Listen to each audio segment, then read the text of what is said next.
Nalalapit na ang pagbubukas ng bagong season na may bagong manlalaro na idinagdag sa iba't ibang team na aminadong gumalaw ng husto para sa hinahangad na kampyonato next season.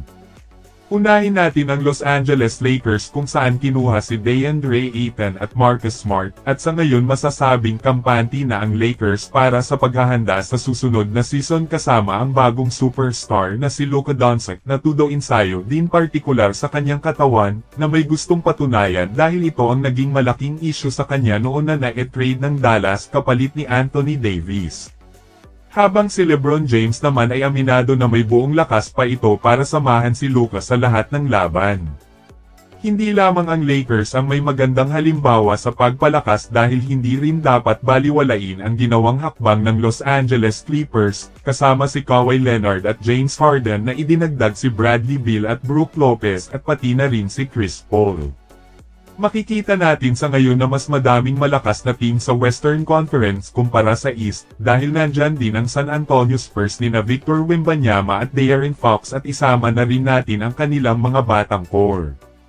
Ang Houston Rockets ngayon ay hindi rin nagpapahuli dahil kinuha nito si Kevin Durant, bukod rito nandyan din ang Denver Nuggets ni Nikola Jokic. Pero sa lahat ng ito hindi lang sa Western Conference pati na rin sa Eastern Conference na kung sinong koponan o team ang makaagaw ng korona sa OKC Thunder, na aminadong maraming sumasang-ayon na makasungkit ulit ito ng kampyonato next season dahil sa kanilang Big Three na pinangunahan ni Shai Gilgeous-Alexander at Jalen Williams at Chet Holmgren.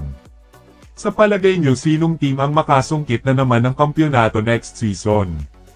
Habang malaki naman ang pasasalamat ni Coach Steve Kerr kay Stephen Curry dahil kung walang Stephen Curry sa NBA ay wala ding gaanong Coach Steve Kerr ang kilala sa ngayon ng karamihan.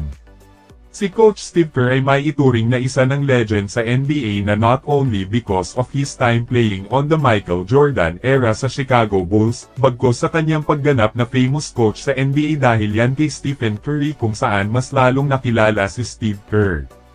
Tinulungan ni Coach Steve Kerr ang Golden State Warriors sa pagsungkit nito ng 4 na kampyonato, naging malaking bahagi si Coach Steve sa kinaroroonan ngayon ng Warriors franchise, at kahit na lumipas ang mahabang panahon ay hindi na ito kailanman malilimutan ang naging alamat na impact sa pamumuno ni Coach Steve Kerr sa Warriors sa maraming laro. Siya ang naging dahilan sa lahat ng ito dahil ang kanyang desisyon sa laro ang masusunod dahil nga siya ang head coach.